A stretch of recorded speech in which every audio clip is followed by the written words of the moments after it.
Yıkılsın gurbet ellerine de uzaktır uzak.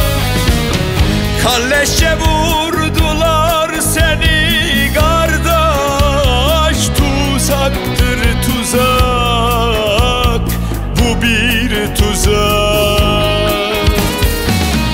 Dediler kardeşini vurmuşlar, feryat figan ağlarım ağlar. Kanatlarından vurulmuş bir kuşa döndüm anne. Sanki zaman durmuş, her gün hayat buymuş. Pervane dönüyor dünyam, varım yoğum batmış. Pervane dönüyor dünyam, varım yoğum batmış. Sanki zaman durmuş, her gün hayat buymuş. Pervane dönüyor dünyam, varım yoğum batmış. Pervane dönüyor dünyam, varım yoğum batmış.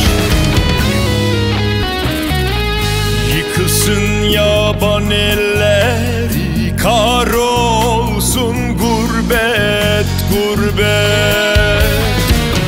Bir akşamüstü kara haber geldi, haraptır harap, şivandır şivan. Dediler kardeşini vurmuşlar, feryat figan ağlarım ağlar. Kanatlarından vurulmuş bir kuşa döndüm anne.